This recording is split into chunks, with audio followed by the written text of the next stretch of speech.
This is a $1 SpongeBob flipbook. And this is what a $74 million movie budget looks like. SpongeBob sure costs a lot to make, but it wasn't always that way. So today, I'm breaking down all the biggest price changes across the 16 seasons of SpongeBob SquarePants to figure out how much Nickelodeon has actually spent keeping our favorite square dude on the air for the past 26 years. Starting, of course, at season 1. While it seemed like SpongeBob was first born at the 1999 Kids' Choice Awards, SpongeBob SquarePants, he's unique. His head clean spills. SpongeBob SquarePants, big sneak peek right after Kids' Choice. His show's a real hoot. He lives in a fruit. SpongeBob SquarePants, big sneak peek right after Kids' Choice. Steven Hillenburg and over 100 staff had been working on the 8-minute, 18-second pilot for 2 years straight. Considering the thousands of early sketches and storyboards, as well as the fact that Hillenburg had to get the rights to this creepily awesome song,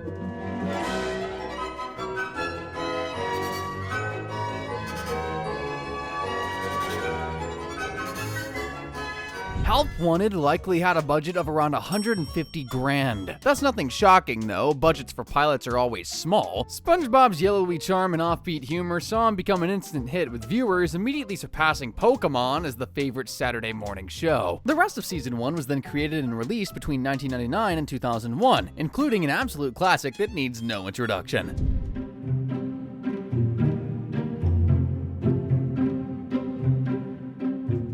Unlike during the production of Help Wanted, the SpongeBob crew and Nickelodeon were now official. That meant more staff, better tech, just better everything really, increasing the average budget to around $383,000 per episode. In season 1, almost everything was hand-drawn, right from the tiniest pore on SpongeBob's head to the biggest flower in the sky. Firmly grasp it! Come season 2, however, and the animation switched to digital, allowing for crisper, brighter, and 10 times more chaotic scenes like that one where SpongeBob tried to steal Patrick's secret box.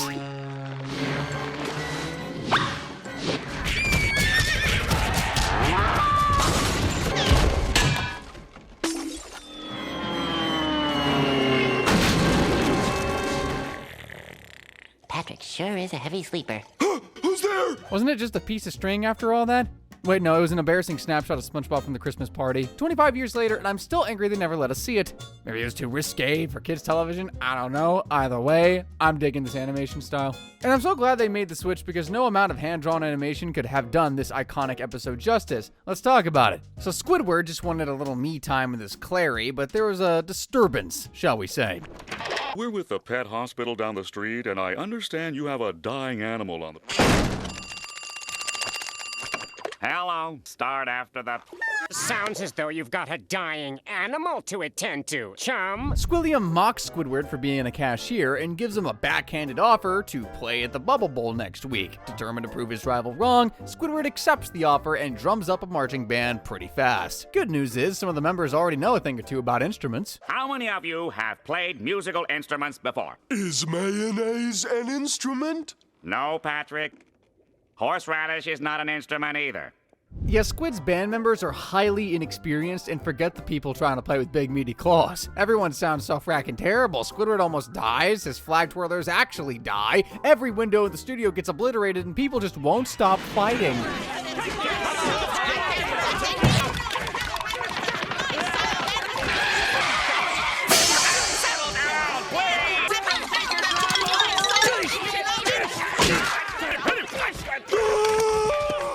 Not that guy thinking a xylophone will protect him from Sandy. Maybe he was sick the day she stuffed Patrick into a trombone.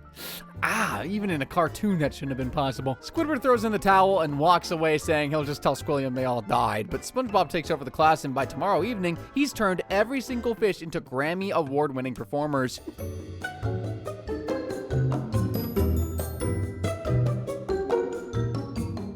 That really is the greatest anthem in cartoon history. Maybe even history itself. While Tom Kenny is a phenomenal voice actor, that's not actually him singing. The victory song is a single by David Glenn Isley. And Nickelodeon probably had to pay a lot of money to get the rights to it. 100% worth every penny though. Anyway, combine that with the new digital animation style, even more staff to support the show's rapidly growing popularity, plus other production upgrades, and the average budget for season 2 is looking at right around $457,000 per episode, an almost $75,000 increase from the previous season. At season 3, we're still very much in golden age SpongeBob territory. I mean, name a more iconic meme than this: face SpongeBob pulls in just one bite.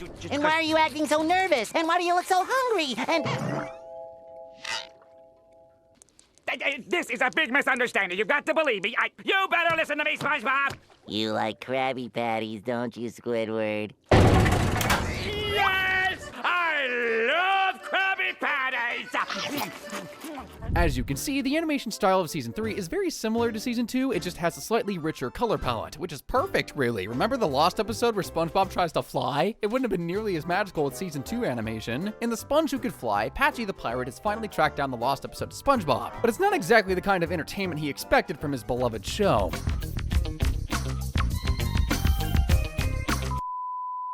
That's the Lost episode? That was just a bunch of cheap walk cycles!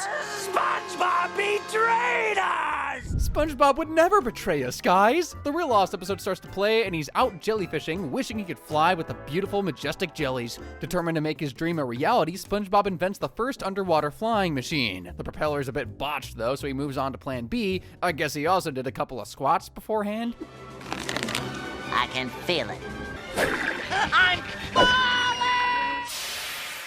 SpongeBob gets laughed at and dubbed the Birdman of Bikini Bottom. After getting chased down by an angry mob, he finally gives up on his dream, only for it to come true in the form of inflatable pants. Cue, frankly, the most underrated song in the entire series. I'm flying. He's flying, he's flying. They laughed. They scoffed. He's flying high in the sky. Fields I go. SpongeBob postpones flying with the jellyfish to do good deeds around Bikini Bottom, like saving a snail stuck up in a tree, rescuing plankton from some kelp, and this is just the most important mission of all. What's the emergency, Mr. Krabs? I need you to clean Clean up crime? my garage. That's your emergency? SpongeBob is sick of doing ridiculous favors for the lazy citizens of Bikini Bottom and tries to sneak away to Jellyfish Fields. An angry mob of entitled fish demanding favors chase after him, but SpongeBob is too fast. Nobody is faster than Cannonball Jenkins, though. It's Cannonball Jenkins!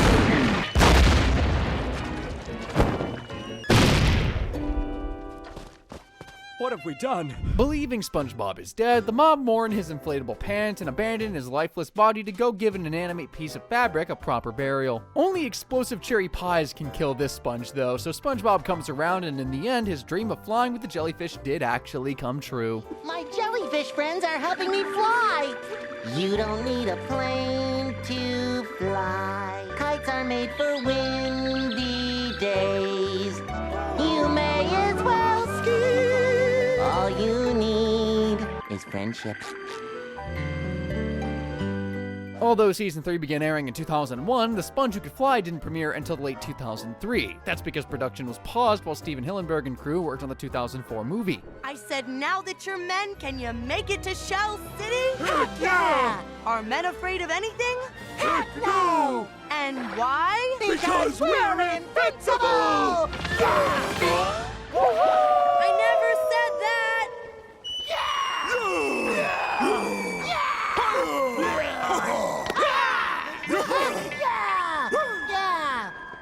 Yeah. Patrick, Yeah, buddy? why did we jump over the edge instead of taking the stairs? We'll get to that $30 million masterpiece later, though. For now, let's get back on the show. The average Season 3 episode costs around $465,000 thanks to longer gags and plenty of specials like SpongeBob's House Party, SpongeBob BC, and the one we just talked about. Now we get to Season 4, the first season made without Steven Hillenburg. After the movie, he stepped down from writing for the show, and while the episodes weren't bad by any means, without his creative input, the humor undeniably had a very different tone. Some things will never change, though, like Squidward's pure hatred of his annoying neighbors. Yes, I was! You don't deserve to wear those fezes! Gee, Pat, Maybe President Squidward's right. I guess we aren't good neighbors after all. You're horrible neighbors! Stop calling me president! Let's go. Season 4's animation is noticeably more saturated. The characters are rounder with thicker outlines. Their movements are more fluid. Overall, everything is just a lot more detailed, right down to the most terrifying and disturbing stills. Look at these bags under my eyes! Even my bags have bags! Season 4 also went heavy on the music, dropping more tracks than previous seasons, including bangers like Squidly's song from Dungeons & Dragons, It's All About You by Boys Who Cry, and the saddest song that'll ever freaking exist.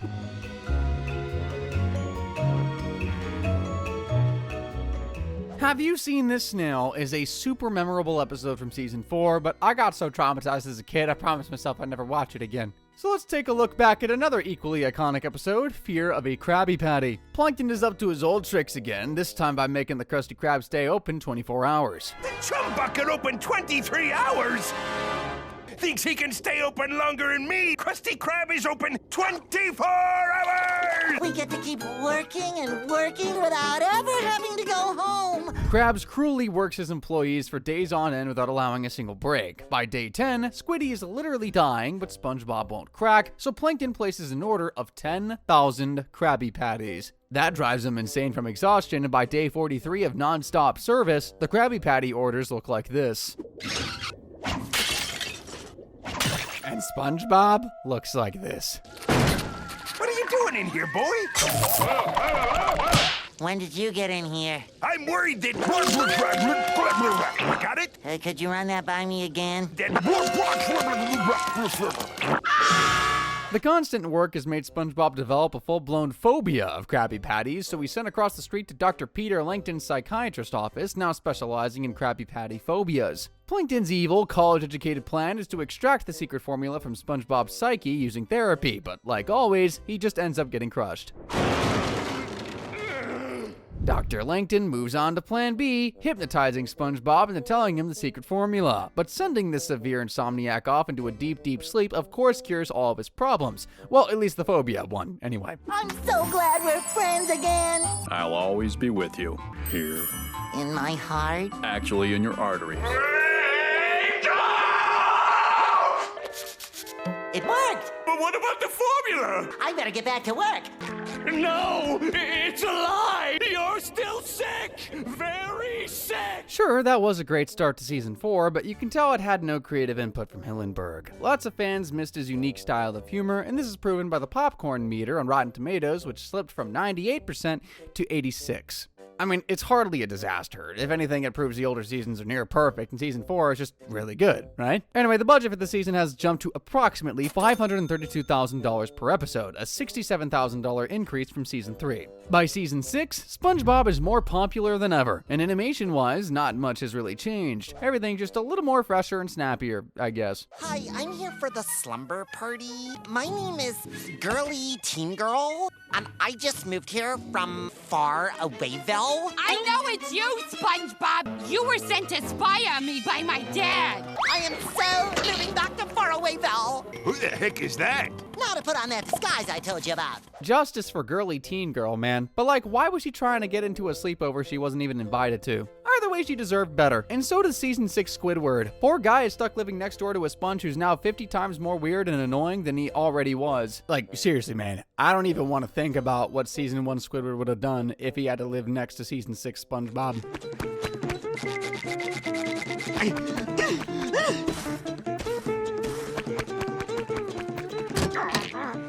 It's locked. Squidward! Squidward!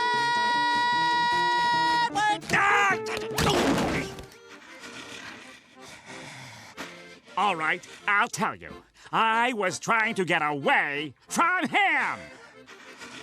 He is the bane of my existence. Pretty strange, huh? How SpongeBob has become such a freak. The writers literally wrote an episode where he becomes normal. And not normal, SpongeBob is up to his usual weirdo antics. What could you Possibly be trying to do this time? I'm just having a decent morning. By running around and screaming like a banshee? A banshee screams like this. Squidward tells SpongeBob he's weird and should start acting normal. Hurt, SpongeBob sets out to change himself and watches a video tutorial on how to be normal. It works wonders, and by tomorrow, he's a totally normal guy. Hi, how are you? I took your advice. From now on, I'm normal. Oh, really? Yep. I know you're just waiting to say something stupid. Wonderful weather we're having. Yes, it is. Okay, see you around. SpongeBob becomes more and more normal, ditching his pineapple for a normal house, slowly shedding everything that makes him unique, even his iconic square shape. I smoothed out the edges of my personality. I am utterly normal. Squidward is loving the perfectly normal SpongeBob round pants, and so is Mr. K, until he started making the Krabby Patties out of paper. You expect the customers to eat this? This thing is out of ink. You can't make Krabby Patties with ink and paper. SpongeBob gets fired, and Patrick won't play with him anymore because he's so dull and boring. That night, SpongeBob pays his new best friend Squidward a visit, but gets kicked out for being just a little bit impolite. And you know what else is abnormal? Your nose. It's all... Your eyes are a little odd, too. There we go. See? Looking normaler already. You don't wear pants. And stay out of my home! Well, spitting facts, though. The audacity of this dude going around calling other people weird when he's walking around half naked all the time. Anyway, realizing being normal has ruined his life, SpongeBob asks Patrick to help him re-weird himself. After slip and sliding through town in his tiny whities, licking sand, eating with his feet, SpongeBob fails to transform back into a weirdo and cries, believing he's permanently stuck as normal. Hey, at least he's not alone, though. Hi. How are you? You're back to your square shape. I guess Squidward's normal look scared me back to my original form. You saved my life. Wonderful weather we're having. It sure is. SpongeBob returned to being that annoying freak everybody loves, but just imagine if he stayed normal. The ratings would have tanked faster than a Rock and Goo Lagoon, and Nickelodeon definitely wouldn't be splashing $593K on a single episode. Who knows, the show might not even have made it to season 7. Hey, season 7, what can I say? It's a season with just a little more gross factor.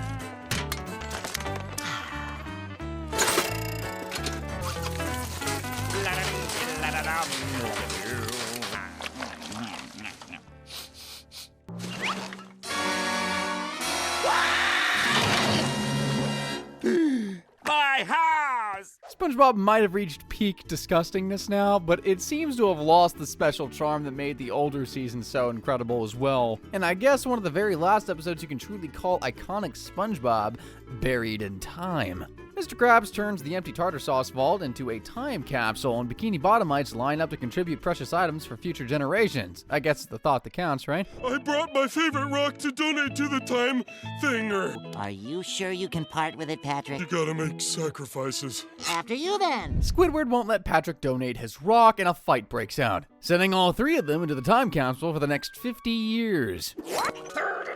What you doing? We just got buried alive, you idiots! I know, but what are you doing? Roger Bumpus is a seriously underrated voice actor in my opinion. Nobody can rage like he does, except for Mr. Lawrence, obviously. To pass the time, SpongeBob, Patrick, and Squidward imagine what Bikini Bottom will be like 50 years from now. Special drinking fountains for short people sounds great. And somehow, I don't think there will be a museum in your honor, Squiddy. Krabs put the formula inside the capsule, so Squidward gets knocked out by Plankton trying to drill a hole into the vault. The time capsule twits decide to put shaving gel on Squidward's face, and when he wakes up, he thinks the 50 years are up. I knew I'd still be hot. Secret recipe.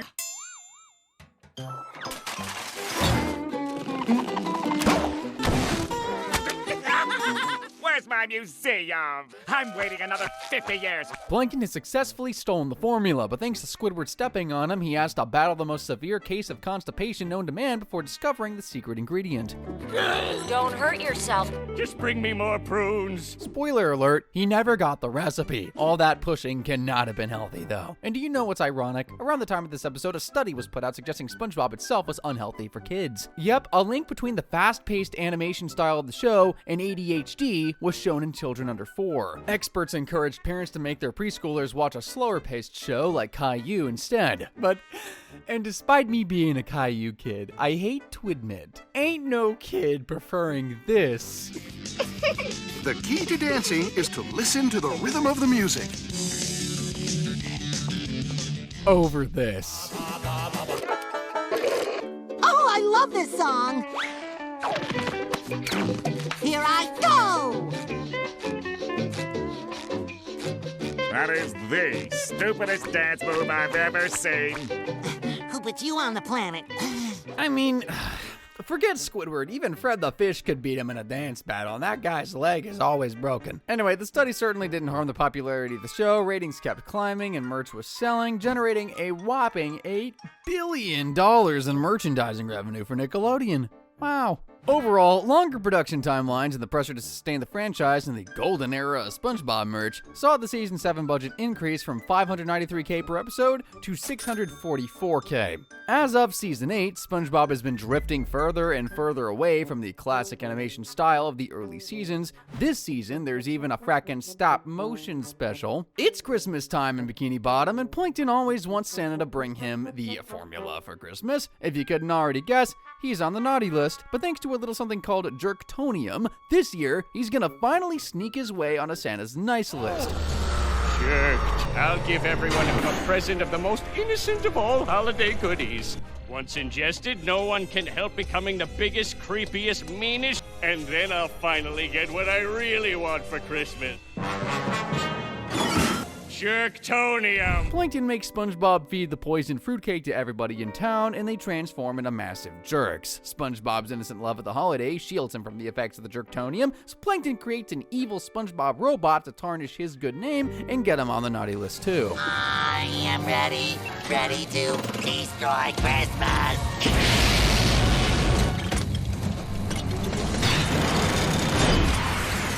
What's going on out here? Oh.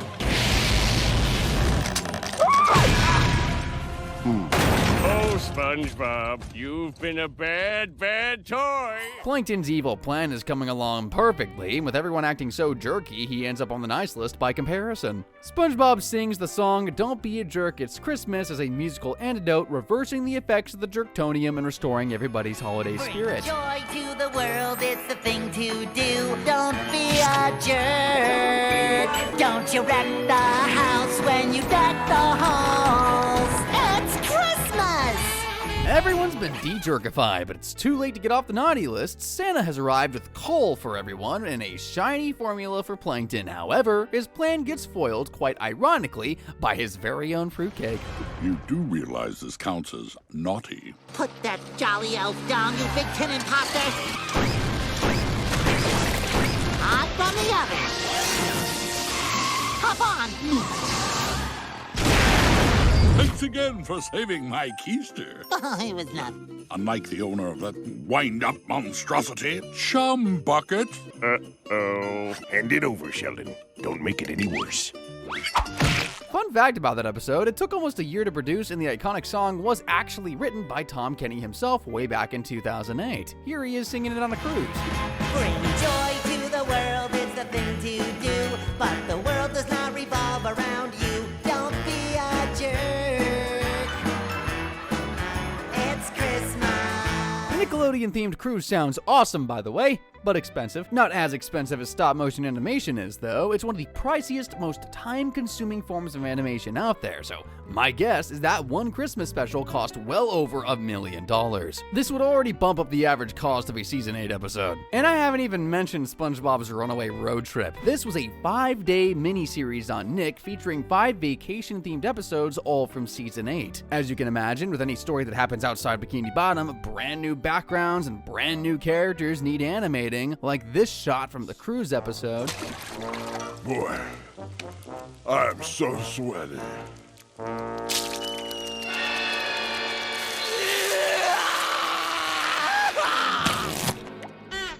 I hate you, Krabs.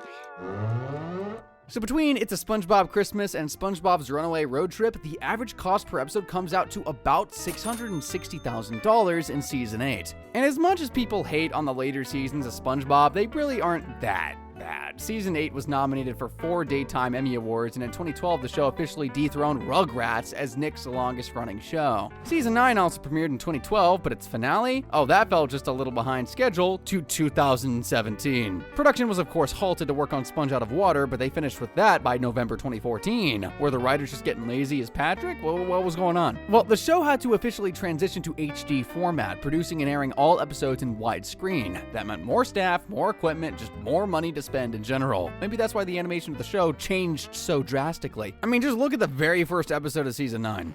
Check it out, an exact replica of the Krusty Krab. 1 Sandy Patty, extra grit! A bit dry and flavorless. I'll take 2 dozen. That could totally be an episode from season 8, right? Now let's look at an episode from season 9, which aired almost 5 whole years after the premiere.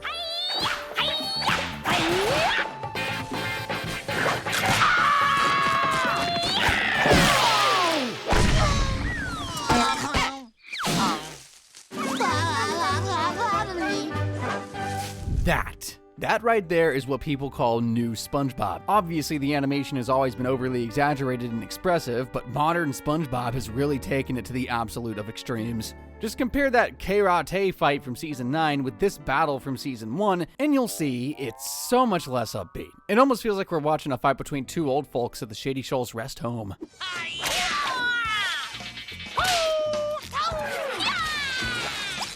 Just a second.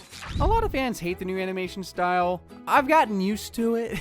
Let's take a look back at one of the most memorable episodes in this modern animation style, shall we? It's not all bad. In Goodbye Krabby Patty, Mr. Krabs starts selling frozen Krabby Patties, and they become so popular the Krusty Krab stops selling fresh food. And SpongeBob gets hired as a tour guide for the new Krusty Krab Museum.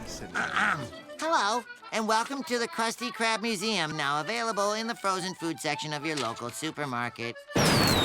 Don't forget to buy souvenirs at the gift shop. Attaboy!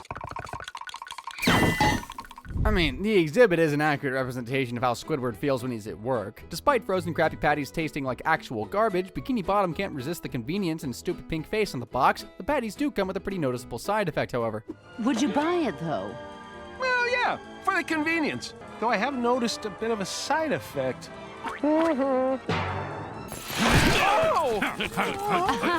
He loves it. Frozen Krabby Patties makes Krabs rich beyond his wildest dreams. He's on cloud 9. Patrick, however, is completely depressed. Now that he's always filming frozen Krabby Patty commercials, he has no time to play with SpongeBob. But hey, at least his rock is fancier than Krusty Towers. Going up. A party to celebrate my friend's upcoming 400th commercial. I brought ice cream. Me and my best friend are gonna share the ice cream. Maybe we'll even get a chance to share pans. The next day, SpongeBob is curious to hear all about the amazing things Squidward has achieved since being fired from the Krusty Krab. Literally nothing. I was. Apparently, you need more than 17 years. I never thought I would say this, but let me come back and work at the Krusty Krab Museum. There's something about him that seems a little off. Thanks for coming. I hate everyone. Later that day, Plankton storms the Krusty Krab and steals a Krabby Patty, but SpongeBob doesn't even try to stop him. That's because he stole a frozen Krabby Patty, and the secret ingredient for those has already been exposed by Perch Perkins. It has been revealed that frozen Krabby Patties are made with sand.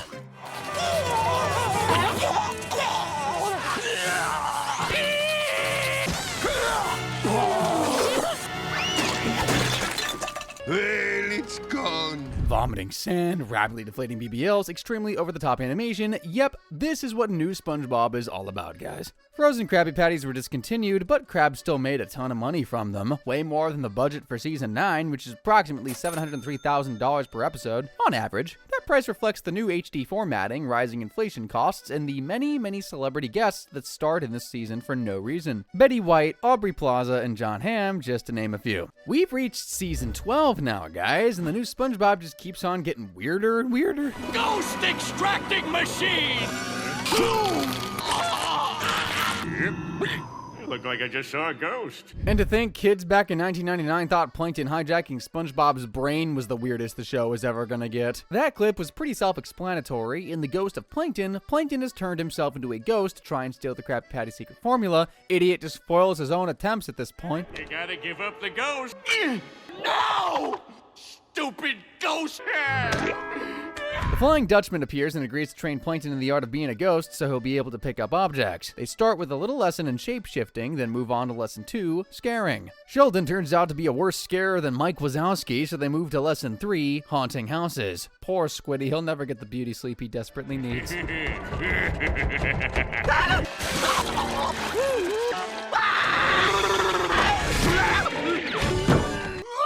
Plankton eventually learned how to pick things up, but when he tried to pass through the walls of the safe with the formula, he forgot one thing. The formula is not a ghost. Guess you didn't think that one through all the way, did ya? I'm going back to my body where I belong. I don't remember leaving the lights on. Huh? We can't leave your own carcass alone for 10 minutes in this town. If anyone has anything nice to say about Sheldon. And green and loud.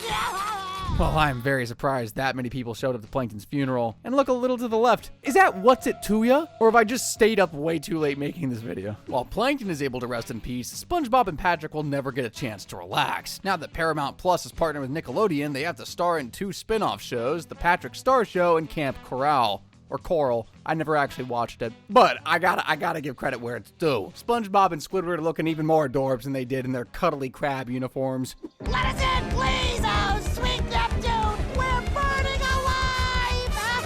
Brilliant. Well, if crabs won't let us in, then I'll have to break us in. The Paramount Plus deal created even more demand for SpongeBob, driving the budget up to $777,000 per episode. Animation and quality-wise, Season 13 is basically identical to Season 12, but it was produced during the coronavirus pandemic, so I guess that adds a whole new meaning to the episode Lockdown for Love. In this episode, Selfish Plankton cuts his romantic hot air balloon date with Karen Short to try and steal the formula. Oh, big shocker. What is it, Plankton? I'll be right back. My secret formula is finally mine! That was another one of Karen's simulations, testing whether Sheldon could put their marriage before his obsession with stealing the formula, and once again, he's failed. Karen won't give him any more chances and puts the chum bucket into lockdown until her rotten husband can prove he can last one date without trying to steal the formula. Honestly, he'd have better luck with the ghost thing. I guess it wouldn't hurt to have just a little peek at the Krusty Krab. What a long day. It's really out there. Plankton, what are you doing? Just adding the finishing touches. I can't wait to try it. Plankton disguises Patrick as himself so he can sneak outside and snatch the formula without Karen noticing he's gone. Whoop, almost forgot. You're going on a date with my wife, Karen. Oh boy, sound like Patrick. Oh, Karen, my little love nugget. Krab suddenly shows up and tries to snatch the formula back from Plankton. However, Karen is so pleased with tonight's date, she's already stolen and downloaded the formula for her loving and totally not selfish husband. The secret formula? Karen deletes the formula just to be petty and warns Plankton not to mess with another date night. Yeah, that made him so angry he exploded into popcorn. I told you SpongeBob was weird.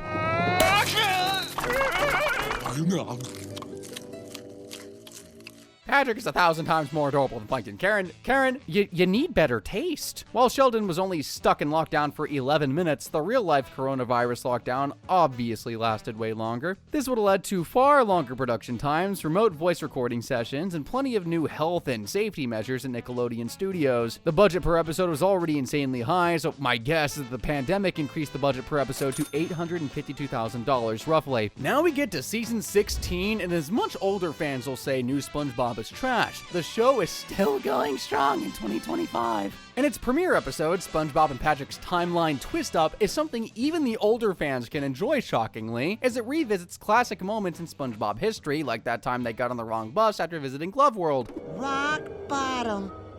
Oh, I don't want to be here, SpongeBob. I want to go home. Okay, you two wait here. There's a bus station over there, so I'm gonna go get a schedule. That time, SpongeBob pulled the golden spatula from the grease. There's no way you pulled the spatula out. You are but a lowly sponge, puny, an insignificant weakling. They even time travel right back to the darn pilot. A kinda smelly smell. A smelly smell that smells smelly. Don't look at me. All I smell are anchovies. Anchovies? What? Anchovies! Considering how insane inflation is these days and the effects of the 2023 Writers Guild of America strike, in 2025, staff are getting paid more, tech is more advanced, and the demand for SpongeBob ain't going anywhere anytime soon. The rest of season 16 is yet to air, but my guess is that the average price per episode is going to surpass at least $1 million. An absolutely insane price, but hey, Nickelodeon can totally afford it. After all, in 2025, they've earned $16 billion in revenue since the launch of the franchise. And that's just from retail. What about the movies? The goated animated feature film of the 2000s is hands down SpongeBob SquarePants the movie. Most of you, I'm sure, are already familiar with its plot. Plankton steals Neptune's crown and frames Krabs so he can take the formula and turn everyone in Bikini Bottom into his mind-controlled slaves. Now activating helmet brain control devices.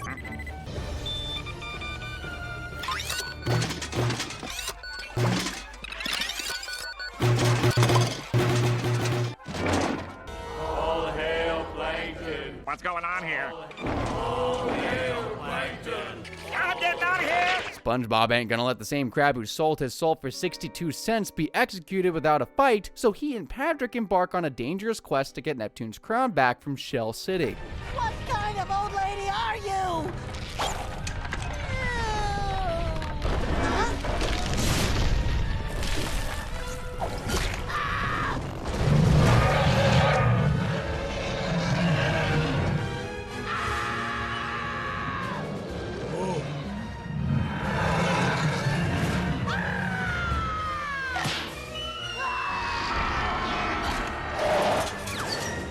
Did you get the ice cream? Step on it, Patrick!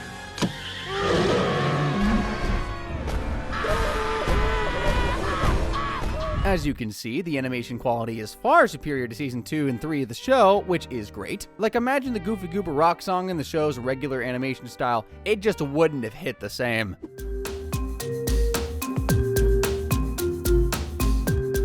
That's just one awesome track from the movie. There's also Best Day Ever, Ocean Man, and You Better Swim by Motorhead, which was actually a re-recorded version of their song You Better Run. I didn't even know that before researching for this video, mind you. Like, how cool is that? So, the music and animation alone must have eaten up the majority of the movie's $30 million budget. And then they had to get that cameo from David Hasselhoff. How will we ever get back to Bikini Bottom now? I can take you there. Who are you? I'm David Hasselhoff. Hooray! This was right after SpongeBob and Patrick's Goofy Goober tier helped them escape the Shell City gift shop. Dumb Patrick lost Mindy's magical bag of wind, so it was up to David Hasselhoff to get them back to Bikini Bottom, or should I say, a 13-foot giant doll of him. Hooray for Hasselhoff! This is our enormous 13-foot Hasselhoff body. Oh! The double size. 700-pound David Hasselhoff replica with hair from a yak. This is from a yak. And we built a double-sized version because of all the action that takes place on Hasselhoff's back. Go, Hasselhoff! No offense to Hasselhoff, but that is nightmare fuel. Fun fact, he actually kept the $100,000 doll after the movie, but it kept freaking people out, so he auctioned it off for millions. But we decided to get together with Julian's because I have so much stuff. And, you know, it was either, you know, put it in the attic or put it in a restaurant or give it to somebody who really wants it, you know, and raise a little money for the Starlight Foundation, which is a great foundation. Who paid millions of dollars for that? Hopefully Ed and Lorraine Warren. Anything as creepy as that surely belongs in their occult museum basement. Now, despite the scary Hasselhoff doll and the even scarier $30 million budget, SpongeBob SquarePants the movie was a massive financial success, grossing over $140 million to the box office. And the next feature film of the franchise? Well, that was an even bigger smash hit, if you can believe it. In Sponge Out of Water, a pirate called Burger Beard wants to start a successful food truck business, so he steals the Krabby Patty secret formula straight from the Krusty Krab using a magical book. With no way to make Krabby Patties anymore, Bikini Bottom descends into a full-blown apocalypse, which may just be a little insane, like we're talking about a sandwich here. Dark times are ahead. Dark times indeed. Seriously? Aren't you overreacting a bit? Welcome to the apocalypse, Mr. Squidward. I hope you like leather. I prefer suede. SpongeBob and Plankton are accused of stealing the missing formula and are forced to leave town for their own safety. However, SpongeBob and his friends eventually team up and travel to the surface world to defeat Burger Beard. Oh yeah, and they also became superheroes. We'll take one secret formula to go. Clear the area, citizens. There's going to be some serious aft kicking here.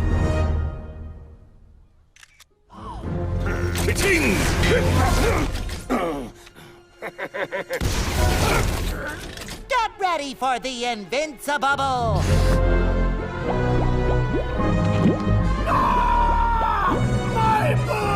In my opinion, and I think I can speak for the vast majority of people here when I say, the plot for Sponge Out of Water isn't anywhere near as good as the first movie, but I guess the box office disagrees with me. $325 million generated from a measly $74 million budget.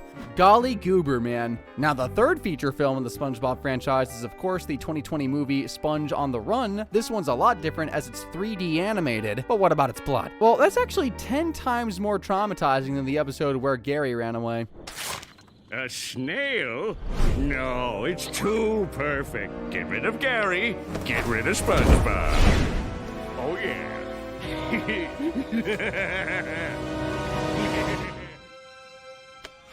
Oh, Gary. The movie is essentially SpongeBob and Patrick traveling to Atlantic City to try and rescue snail-napped Gary. Given the 3D animation, Hans Zimmer composed soundtrack and celebrity cameos from Keanu Reeves and Snoop Dogg. El Diablo? Master of this zombie crew. He sounds bad. Good luck. Patrick, the zombies are swarming! Look at me, they're brains!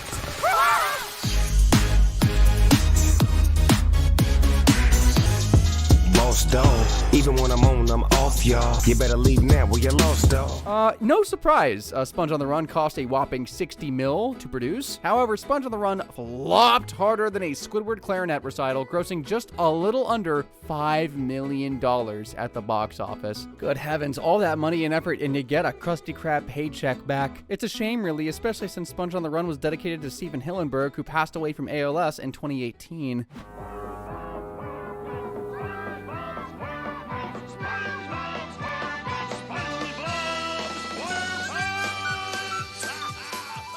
And 26 years later, SpongeBob is still the most popular kids' TV show around, having cost Nickelodeon a total of approximately $370 million across all episodes and movies, generating tens of billions in return. Want to see more videos like this one? Click the screen right about now. Thanks for watching.